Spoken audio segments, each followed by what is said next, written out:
আসসালামু আলাইকুম রহমতুল্লাহ। আমাদের আরো দুইজন প্রিয় ভাই সহকারী মৌলবীর ভাইবা দিয়ে এসেছেন, তো আমরা ভাইদের অভিজ্ঞতা শুনবো ইনশাআল্লাহ। আসসালামু আলাইকুম, আমি মোহাম্মদ আশিকুর রহমান, পটুয়াখালী জেলা থেকে আসছি। আমার বোর্ড ছিল 3-এর নম্বর। তো আমাকে জিজ্ঞেস করলো যে আপনি ফাজিল করেছেন নাকি কামিল করেছেন। আমি বললাম আমি কামিল অধ্যয়নরত। তো পরে বললেন যে ফাজিলের সাবজেক্টগুলো বলেন।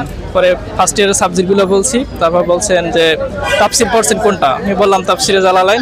জালালাইন নামের অর্থ কি, জালালাইন কেন হলো। তবে এটা বলার পর বললো জালাল দুইজনের নাম বলেন। তারপর নাম বললাম, তো জালাল মানে কোন সূরা থেকে কোন সূরা পর্যন্ত ব্যাখ্যা করছেন, আর ওইটা সুয়ুতি কোন থেকে কোন পর্যন্ত ব্যাখ্যা করছেন সেটা বললো। তারপর বলার পর বললেন যে আপনি আসতে পারেন। জি, ধন্যবাদ ভাইকে ওনার অভিজ্ঞতা শেয়ার করার জন্য। আমাদের আর একজন প্রিয় ভাই সহকারী মৌলবীর ভাইবা দিয়ে এসেছেন, আমরা ওনার অভিজ্ঞতা শুনবো।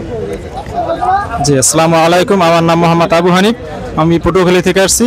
আমি সালাম দিয়ে ঢোকার পর আমাকে জিজ্ঞাসা করলো যে আপনি কি কামিল করেছেন না ফাজিল করেছেন। আমি বলছি যে আমি কামিল করছি। তো তারপরে বললো যে আপনি কামিল কি সাবজেক্ট নিয়ে পড়াশোনা করছেন। আমি বলছি হাদিস নিয়ে পড়াশোনা করছি। তারপর বললো যে আপনি একটা হাদিস মুখস্থ বলেন, তারপর সনদ সহ, তারপরে সনদ সহ একটা হাদিস মুখস্থ বললাম। তারপরে বললো যে আপনি এটার অর্থ বলেন, তারপর অর্থ বললাম। তারপরে একটা সহিবুল জাহাবান নিচে ইলা সুক এটা জিজ্ঞাসা করছে, এটা বললাম। তারপর বললো ঠিক আছে আপনি আসতে পারেন। যে আমি সালাম দিয়ে চলে আসছি। ধন্যবাদ ভাইকে ওনার অভিজ্ঞতা শেয়ার করার জন্য। আমাদের আরো একজন প্রিয় ভাই সহকারী মৌলবীর ভাইবা দিয়ে এসেছেন, তো আমরা ওনার অভিজ্ঞতা শুনবো। আমি মোহাম্মদ ওহিদুল ইসলাম, পটুয়াখালী থেকে আসছি। আমার ভাইবা ছিল সহকারী মৌলবী 10 নং বোর্ডে। আমি অনুমতি নিয়ে প্রবেশ করলাম, সালাম দিলাম, বসার অনুমতি চাইলাম, বসতে বললেন। আমাকে জিজ্ঞাসা করলেন প্রথমে আপনি ফাজিল না অনার্স। আমি বলছি ফাজিল করেছি। তো তার ফাজিল থার্ড ইয়ারে অতিরিক্ত বিষয় কী ছিল, আমি বলছি আরবি এবং ইসলামিক স্টাডিজ। পাশ থেকে আমাদের যে হুজুর সংশ্লিষ্ট তিনি বললেন 300 মার্ক কি আরবি পড়েছেন। আমি বলছি আমি 300 মার্কে আরবি পড়েছি। বলছে তারপরে প্রশ্ন করলো ইমরাউল কায়েস ইনি কি একজন। আমি বললাম সাবা মোয়াল্লাকের একজন অন্যতম কবি।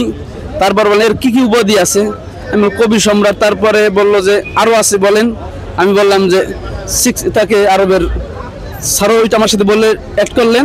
তারপর বলছে যে দ্বিতীয় নম্বর প্রশ্ন করলেন আপনার ওই সূরা হুজরাত সম্পর্কে জানা আছে। আমি বললাম যে এটা আমাদের ফাজিলের সিলেবাসে ছিল। বলেন যে হুজরাতে কি আমাদের জন্য মেসেজ আছে। আমি বললাম সূরা হুজরাতে আমাদের জন্য আদব বিষয় আলোচনা আছে, সম্মানীজনকে কিভাবে ডাকতে হবে এই বিষয়ে আমাদেরকে ইঙ্গিত করেছেন। স্যারে বললেন শিষ্টাচার। আমি বললাম জি স্যার। তারপর বললেন যে আর কি আছে। আমি বললাম এখানে গীবত সম্পর্কে আছে। বলেন যে গীবতে কি বলা হয়েছে। আমি বললাম হাদিস আছে কি। আমি হাদিস বললাম গীবত সম্পর্কে। তখন বললেন যে স্যারে আবার একটা হাদিস বললেন আনিল আল গীবত আনিল হাওয়া। এই হাদিসটা আমাকে অর্থ করতে বলেন। আমি একটু বাজলাম। আরবার বললেন ঠিক আছে। আবার একটা প্রশ্ন করেছিলেন যে সাবা মোয়াল্লাকের ভিতরে যে 7 জন কবির ভিতরে মহিলা কবি আছেন একজন। আমি বললাম জি একজন মহিলা কবি আছে। বলছে ঠিক আছে, বলো ভালো থাকবেন। এবং আমাকে বললে আমি সালাম দিয়ে চলে আসলাম। জি, ধন্যবাদ ভাইকে ওনার অভিজ্ঞতা শেয়ার করার জন্য। আমাদের আরো একজন প্রিয় ভাই সহকারী মৌলবীর ভাইবা দিয়ে এসেছেন, আমরা ওনার অভিজ্ঞতা শুনবো। আসসালামু আলাইকুম, আমি বোরহান উদ্দিন। আমার বাসা হচ্ছে নওগাঁ জেলা। আমি আরবি সাহিত্য বিভাগ থেকে অনার্স মাস্টার্স করেছি রাজশাহী বিশ্ববিদ্যালয় থেকে। আমাকে 4টি প্রশ্ন করা হয়েছে। 4টি প্রশ্নের মধ্যে প্রথম বলা হয়েছে আউযু কুন সিগা। আমি বলেছি ওয়াহিদ মুতাকাল্লিম। তারপর বলছে জমা কি। আমি বলছি হচ্ছে নাউজু। তারপর বলছে আউযু বিল্লাহ। এই বিল্লাহ বি কি। আমি বলছি হুরফে জার। হুরফে জার কয়টা। হুরফে জার 17টি। হুরফে জারের কাজ কি। হুরফে জার হচ্ছে ইসলামের শেষে জের প্রদান করে।